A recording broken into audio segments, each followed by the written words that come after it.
Les meilleurs filtreurs d'eau au monde, je vais vous le dire, sont où? Sont à Survivor. Ce que je propose, c'est qu'on prenne tous les participants qui ont participé justement à Survivor depuis le début des temps, partout dans le monde. Et on les oblige à nous filtrer de l'eau, et de l'eau, et de l'eau, et de l'eau. Au début, on commence en leur demandant gentiment, peux-tu nous filtrer de l'eau? Après ça, on les oblige. Après ça, on les menace. Après ça, on les force. Ta solution, là. C'est pas un peu ça qu'on fait déjà? L'heure est grave. Les changements climatiques, l'intelligence artificielle, la menace nucléaire. Chacun de ces problèmes sont existentiels et il faut agir maintenant pour les régler. C'est pourquoi nous avons fait appel au cerveau des 3 plus grands génies de l'Occident. Pascal Marino, humoriste. Martin Lauzon, humoriste. Et Charlot Touzel, mon frère. Au courant des 30 prochaines minutes, ils se livreront à une compétition sanglante afin de déterminer la solution la plus ingénieuse pour sauver notre planète. La vie, telle qu'on la connaît, est entre leurs mains. Bienvenue à Papier Problème Planète.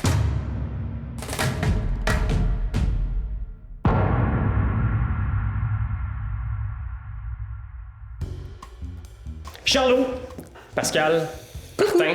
Allô? Allô? Bonjour. Merci d'être de retour cette semaine pour régler d'autres problèmes Plaisir. de grande ampleur.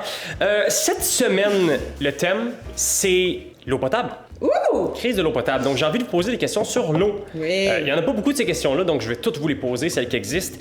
Charlot, est-ce que tu es quelqu'un qui s'hydrate bien, généralement? As-tu des bonnes habitudes d'hydratation? Le matin, est-ce que tu bois de l'eau? Récemment, j'ai commencé à prendre l'attitude de toujours avoir une gourde d'eau avec moi. Ouais. Je l'ai pas aujourd'hui, tu vois. Bon. C'est simple, j'essaie de m'adapter. Alors, depuis récemment, je m'hydrate quand même assez bien, je te dirais.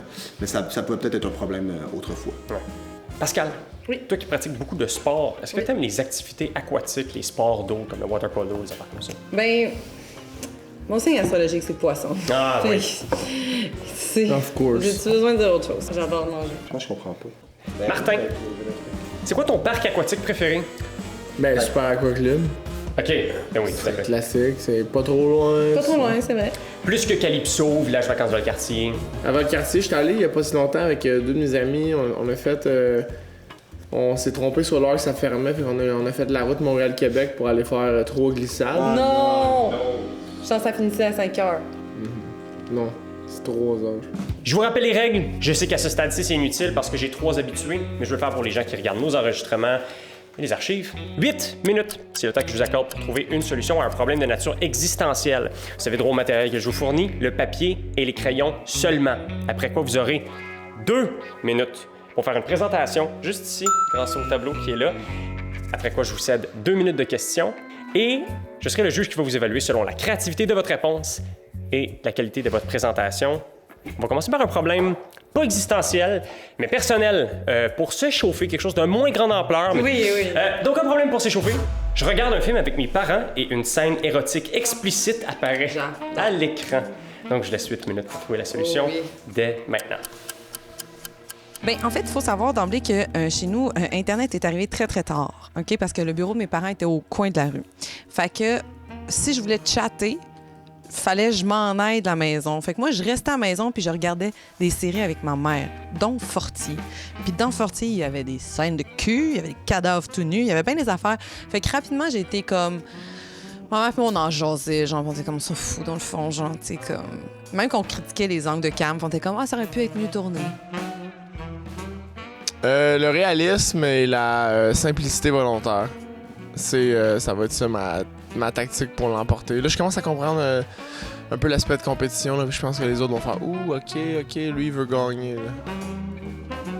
Je vais utiliser ce qui m'a aidé toute ma vie, c'est-à-dire les blagues.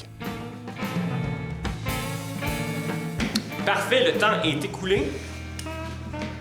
Je suis prêt à entendre vos propositions, en commençant par Martin, tiens. Parfait, donc, Martin, Oui. je te laisse 2 minutes à partir de maintenant. Tu me laisses-tu le droit d'entendre la question? Le problème était...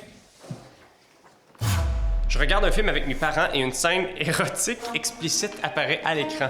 C'est ça. Je t'ai fait répéter le problème, en fait, pour souligner le fait que des fois, un problème n'est pas un problème. Ça dépend seulement de qui regarde le problème. On peut penser que c'est un problème parce que justement, c'est comme faut pas montrer des scènes érotiques à nos enfants, mais c'est la nature de l'être humain, tu sais. Fait que c'est peut-être faire comme tu sais, le bon père de famille va faire regarde pas ça, puis il met ses mains de même. Juste aller avoir de l'espace comme ça, tu sais. Non, ouais, avoir de l'espace pour les yeux. Pour laisser son jeune réaliser que la vie, c'est la vie, Christ, tu sais. Ouais. Oui, Charlotte. C'est obligé d'être le père qui s'occupe de ça? Si le père est absent. Ouais, non, très bonne question. C'est pour jouer de la peur, ça peut être n'importe qui d'autre. OK. Bah, c'est. Mais c'est pas, si c'est n'importe qui d'autre, Ouais. mettons moi, Ouais. qui connais pas cet enfant-là, Ouais. j'y mets les mains dans le visage comme ça, c'est pas un peu inapproprié? Ouais, on a peut-être un problème. Écoute, toi, tu travailles où? Moi, je suis humoriste. Tu travailles pas dans la garderie? Non. Pas de problème. OK, parfait. On est encore correct. Supposons que l'adulte responsable dans la pièce qui a un lien de confiance avec l'enfant a, par exemple, un pouce cassé dégueu qui permet pas d'avoir un angle suffisant pour cacher les yeux. Ben, c'est moi, bon. j'ai pour mon dire que des fois, les gens qui ont les pouces croches, c'est peut-être même pas des êtres humains. Après, Oh non? ça me fait penser peut-être aux petits chats avec les pattes mitaines. C'est juste moi, je me sens complètement exclue de la solution. Oh, parce que toi, t'as le pouce complètement dégueulasse, Pascal. Je te laisse donc venir montrer ton pouce complètement dégueulasse. À la caméra, montre-le. Parfait, merci. Et ça, elle fait aucun effort en ce moment. Il est comme ça naturellement. Merci beaucoup pour les questions et la démonstration de Martin et du pouce de Pascal. Continuons avec Pascal, tiens. Ouh là là, il a loup. Aïe. Pascal, je te laisse 2 minutes à partir de maintenant. Le sexe, hein? Le sexe. We love it. We love it. We love it. Mais je comprends que dans un rapport familial, ça peut être gênant. C'est la raison pour laquelle moi, je propose une technique sentimentale, misée sur la nostalgie. Ce sera donc l'effet Woodstock. Je suis, par exemple, en train de regarder un programme avec mes parents et apparaît une scène explicite de sexe. Bon, malaise, évidemment, à la base. Ce que je fais rapidement, je m'en vais au tourne-disque, je mets une musique, peut-être Harmonium, un groupe des années 70. Je fais partir une machine à boucan, j'allume ma lampe lave et je me mets à poser des questions à mes parents. Vous, là, vous avez-tu déjà fait Woodstock? Ah, c'était comment, vous, quand vous étiez à Woodstock? Pourquoi? Ramener les parents à leur propre sexualité. Et donc, que ça va mener à une situation comme celle-ci. Donc, le père qui dit « Chérie, viens-tu dans la chambre? Faut vraiment que je te montre quelque chose. » La mère de répondre « Ah, oui, oui, je viens. » Et ils vont donc quitter, aller eux-mêmes baiser dans la chambre. Charlot? Oui. Moi, en fait, c'est que le terme Woodstock, je pense pas que les gens de ma génération ou plus bas savent exactement c'est quoi. As-tu une solution pour ceux-ci? Ouais, là, c'est l'effet Woodstock. On peut avoir l'effet rave, l'effet C'est New City Gas. New City Gas, l'effet Beach Club. C'est-à-dire qu'on peut s'adapter à chaque génération. Dans ce cas-ci, on me demande par rapport à mes parents. Donc, moi, je suis allée dans la nostalgie connaissant l'époque frivole que mes parents ont connue. Mais ça s'adapte à toutes les générations parce que le sexe, ça fait partie du monde. C'est en nous, on est codé pour sexer. On provoque les humains des événements qui vont être favorables à la copulation. Et donc, toutes les générations vont connaître son moment Woodstock. OK. Parfait, les questions sont terminées. Merci beaucoup, Pascal. Charlot. Je te donne 2 minutes à partir de maintenant. On a la chance aujourd'hui d'avoir 3 humoristes d'exception sur le plateau.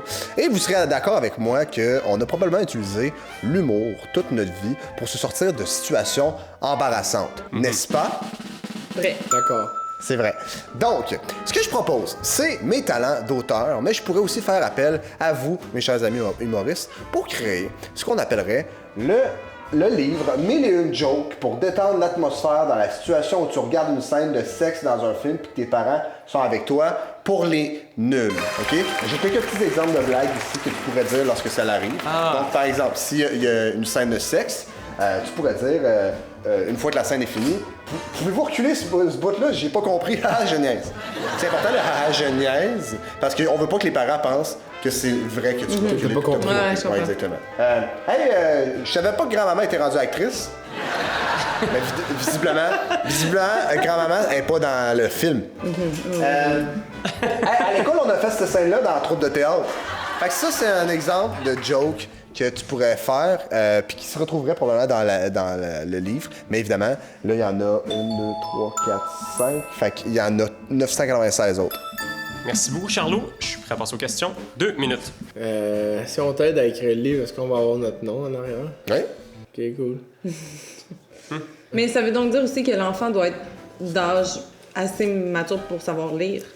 Compte tenu du fait qu'une grande partie de la population est illettrée. Jacques Demers, on fait quoi avec? Si Jacques Demers voit une scène de cul avec ses parents, qu'est-ce qu'il fait? Je pense que Jacques Demers, c'est le seul. J'en connais pas d'autres. T'en connais-tu un autre? Ben, de personnalité publique, il l'a annoncé, non, mais les statistiques le prouvent. Mais dans ton entourage? Ouais. Ben, j'ai un oncle. Ah, ben, change Ah, moi, j'ai d'entourage. plusieurs oncles. Merci mille et une fois pour ta présentation. Floyd Mayweather. Quoi? Floyd Mayweather. Commençons par le commencement. Martin, j'ai aimé ton optimisme. J'ai aimé que t'arrives et que tu dises que non, un problème n'est pas nécessairement un problème, même s'il est présenté comme un problème. Tu as shifté ma perspective, tu l'as changé complètement. Très bien ton angle d'arriver et de célébrer le problème pour que les enfants découvrent le sexe au travers la télé. L'élément de découverte, j'ai beaucoup aimé ça. Par contre, c'est une solution qui est moins adaptée aux étrangers ou aux gens qui ont des mains hideuses comme Pascal. Pascal, dame aux doigts étranges, nos idées excellentes. Un appel à la nostalgie, c'est toujours bon. T'es une experte de ça, c'est une de tes plus grandes forces depuis les 11 semaines d'exercice qu'on a fait ensemble. C'est une solution ancestrale. Woodstock. Vous, là, savez-tu déjà fait Woodstock? Ah, c'était comment, vous, quand vous étiez à Woodstock? Je me serais pas attendu à entendre ça revenant de quelqu'un d'autre qu'une vieille âme. Et c'est précisément ce que tu es, étant donné que tu es vieille. Ta solution est adaptable, par contre. Tu as prouvé que ta solution était adaptable à un public beaucoup plus jeune, comme des gens qui savent ce que c'est que le New City Gas, comme Charlot. Charlot! Oui? L'humour, la lecture, la combinaison parfaite des deux, ça donne une solution parfaite. Tu as nommé beaucoup d'exemples, et chacun de tes exemples était parfait. C'était une grande solution pour en englober plusieurs. Ouais. J'ai aimé chacun de tes exemples. Par contre, je me demande si Jacques Demers les aimerait aussi. C'est une solution qui est désavantageuse pour les analphabètes et Dieu sait qu'il y en a beaucoup, des forces, des faiblesses. J'en vois un peu partout. Par contre, il y a une seule solution qui incite plus de sexe et c'est celle de Pascal. Donc, Pascal, tu transposes le sexe de la télé à la chambre. J'ai pas le choix de te déclarer Vainqueuse. Je suis vaincante. Parlons maintenant de la problématique principale, l'eau potable. Alors que la population mondiale s'élève depuis peu à 8 milliards d'humains, le niveau d'eau potable reste généralement le même année après année. Selon UNICEF, près de 2 tiers de la population mondiale est affectée par la rareté de l'eau au moins un mois par année, alors que 700 millions d'individus auront à émigrer d'ici 2030 pour la même raison.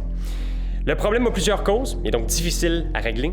Les changements climatiques, notre modèle d'alimentation et notre inefficacité à utiliser la ressource alimentent une problématique qui en amènera beaucoup d'autres, notamment une instabilité politique et une course à l'approvisionnement de l'eau. C'est pourquoi nous courons tout droit vers le génie de nos 3 plus grands esprits pour trouver une solution à notre problème. Donc je vous laisse 8 minutes à partir de maintenant. J'y pense, je me rappelle particulièrement d'un graphique au secondaire qu'on nous montrait. C'était comme un carré avec plein de petits carrés à l'intérieur, puis mettons une centaine de carrés, puis je pense qu'il y avait comme 4 carrés qui représentaient l'eau potable, puis le reste était toute l'eau pas potable. J'y pense quand que je voyage ailleurs, tu sais. Justement, quand que je vais ailleurs, puis là, je réalise que là-bas, il y a moins... c'est moins accessible, là. Parce que des fois, des problèmes comme ça, on veut essayer de les imposer aux autres, mais il faut commencer par nous. Commencer par voir qu'est-ce que nous, on peut faire pour aider le monde. Puis après ça, si nous, on fait des choses pour aider le monde, les gens, ils vont être inspirés. Puis après ça, eux, ça devient leur problème s'ils veulent pas te suivre, tu sais. Est-ce qu'on se sert de cette eau de la meilleure façon? Je sais pas. C'est une excellente question. Est-ce qu'on vend notre eau au diable, dans le fond? Ou est-ce qu'on s'en sert pour vraiment là, sa qualité principale, c'est-à-dire hydrater le peuple. Fait que je pense que c'est une grande force qui pourrait éventuellement être notre talon d'Achille. Parfait, le temps est écoulé. Charlot me regarde, je vais commencer par Charlot. Ok, non, c'est correct. C'est l'heure de Charlot, donc je te donne 2 minutes pour faire ta présentation à partir de maintenant. On est en crise. Il y a très peu d'eau potable dans le monde. Par contre, ce qu'il y a de beaucoup, c'est de l'eau pas potable. Les meilleurs filtreurs d'eau au monde, je vais vous le dire, sont où? Sont à Survivor. L'émission Survivor produit depuis des années des candidats qui apprennent à filtrer de l'eau de manière quotidienne. Survivor États-Unis, 40 saisons, environ 20 participants par saison. Ils restent sur l'île déserte plus d'une trentaine de jours. Ils font à peu près 3 rations d'eau par jour. Ça fait beaucoup d'eau à filtrer, ça. Vous trouvez pas? Ce que je propose, c'est qu'on prenne tous les participants qui ont participé justement à Survivor depuis le début des temps, partout dans le monde. Et on les oblige à nous filtrer de l'eau, et de l'eau, et de l'eau, et de l'eau. Au début, on commence en leur demandant gentiment, peux-tu nous filtrer de l'eau? Après ça, on les oblige. Après ça, on les menace. Après ça, on les force. Ta solution, là. C'est pas un peu ça qu'on fait déjà? J'ai l'impression que c'est ce qu'on fait déjà, mais qu'on n'assume pas encore. Que c'est des participants de Survivor qui le font? Ouais, exact. Je pense qu'il faut l'assumer. Je pense qu'il faut arrêter d'agir hypocritement. C'est pas quelque chose de grave. Puis ça l'aide le monde entier. Oui, Pascal. Mais dans l'optique que là, les gens qui participent sont au courant que pour le reste de leur vie, après l'aventure, ils vont devoir filtrer de l'eau. Est-ce que ça va pas freiner les gens à s'inscrire aux prochaines saisons? Oui, mais je pense qu'on a assez avec toutes les saisons qu'il y a eu, tous les participants qu'il y a eu. Mais ils vont mourir à un moment donné. C'est comme la royauté, c'est leurs enfants. Mais je pense que vous sous-estimez la capacité de ces gens-là à filtrer de l'eau. À eux seuls peuvent filtrer quasiment une année sur la planète Terre au complet. Là. Parfait, merci beaucoup Charlot et merci à Pascal et Martin pour vos questions. Continuons avec Martin. Parfait, Martin, 2 minutes à partir de maintenant. Bonjour mes amis, mes collègues. Moi en fait j'avais envie de commencer avec moi. Des fois on n'en parle pas assez de moi. Et des fois des problèmes comme ça, c'est correct aussi de voir ça plus grand que soi. Mais on peut pas aller ailleurs pour dire aux gens soyez comme moi. Fait que moi, ce que je m'engage à faire, c'est de devenir végétarien. Car ça, le saviez-vous? 1 kilo de viande, c'est 13 000 litres d'eau. Et moi, j'en mange 1 kilo par jour. Alors, j'ai fait le calcul. C'est 4,7 millions de litres par année que je vais sauver. Ensuite, arrêtez de prendre 12 douches par jour. Parce que...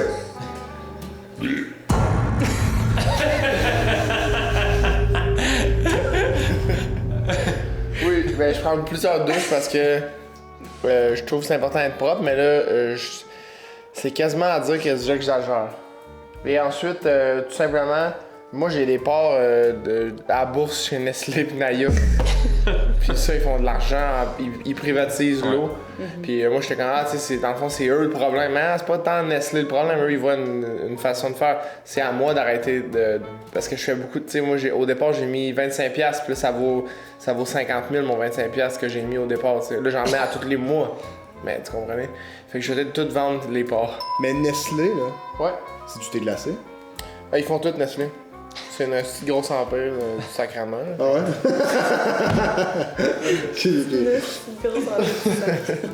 OK. Mais en quoi la stratégie va avoir un impact mondial? C'est là que mon point est, c'est qu'il faut arrêter de penser qu'on peut impacter tout le monde, puis commencer par nous-mêmes. OK.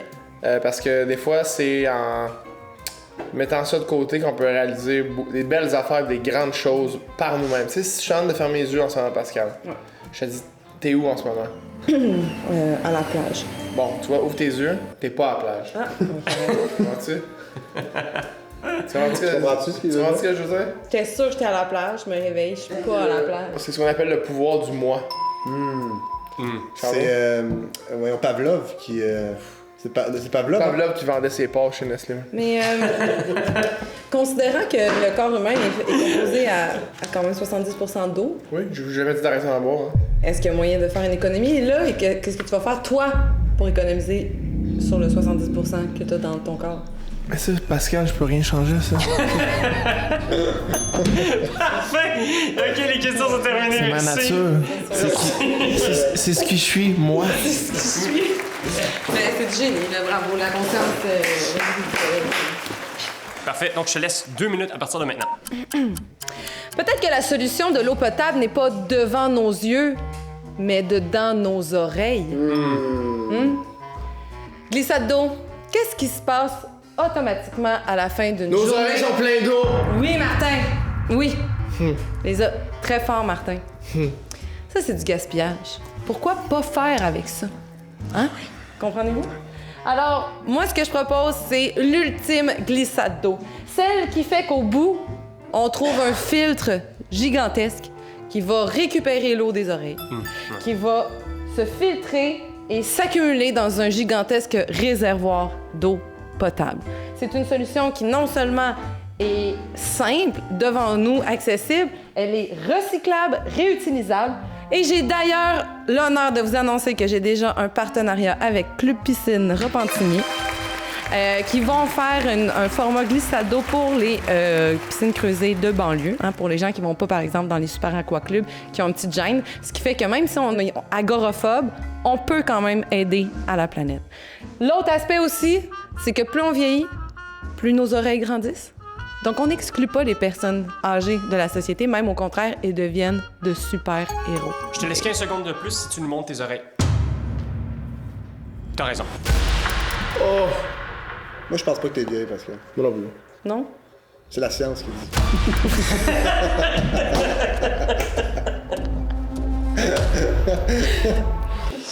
Est-ce que les gens avec des plus grosses oreilles sont récompensés pour leur apport en eau?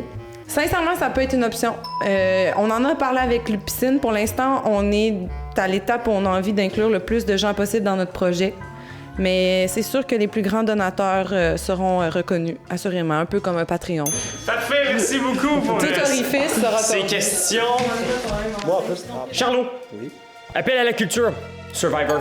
Ça fait partie du Québec, ça fait partie du monde entier. J'aime que tu aies amené tous ces éléments-là pour unir un peu toutes nos cultures en même temps au travers le concept de la survie, Survivor. Par contre, t'as dit qu'il y avait 2 étapes, une qui était obligée et l'autre qui est de forcer. Au début, on commence en leur demandant gentiment, peux-tu nous filtrer de l'eau? Après ça, on les oblige. Après ça, on les menace. Après ça, on les force. Tout ça s'apparente à de l'esclavage, puis t'as dit qu'il fallait être même fier de ça en disant ne pas être hypocrite et l'assumer pleinement. Donc, drôle de solution. Martin! C'est drôle. J'ai gagné. Je vais pas en parler tout de suite. Tu t'es battu pour la politesse, encore une fois, c'est quelque chose que j'ai beaucoup apprécié. Bonjour, chers amis et collègues. Personne ici nous a salués aujourd'hui, à part toi. Merci énormément pour ça. Ça m'a fait chaud au cœur. Solution très personnelle, le fait que tu t'impliques toi en tout premier, c'est un bon commencement, je trouve. Je suis sûr que c'est une solution qui s'applique à tout le monde qui prennent 12 douches par jour et qui ont une très très grande piscine aussi. Je suis sûr qu'ils peuvent appliquer ça à leur manière, eux autres aussi. Tu es un bon investisseur. Tu as des investissements bien placés, puis je te félicite d'avoir joué à la bourse intelligemment. C'est probablement pour ça que tu as une grande cabane et une si grande tête remplie de bonnes idées. Pascal! Oui. Très intéressant comme façon de régler le problème, parce que tu en règles un autre aussi. Les oreilles remplies d'eau, c'est désagréable pour tout le monde, même ceux qui ont du plaisir avec les glissades d'eau. Oui. J'aime que tu aies pensé à ces gens-là en même temps que de régler ce problème-là. Si j'avais à dire au niveau de la qualité de votre invention, de votre solution, Pascal, Martin, vous êtes à égalité. Martin, j'ai pas le choix de féliciter tes éléments de présentation, t'es resté poli tout le long. Et je suis prêt à te déclarer vainqueur. Donc je t'applaudis, Martin. Mais vous, vous êtes moqué de moi beaucoup quand même. J'ai continué. J'ai oublié ce détail-là. Pascal et Martin seront les 2 gagnants à ex-aequo pour cet épisode-ci. Je rédacte mon jugement. Donc félicitations Pascal, félicitations Martin. Désolé Charlot.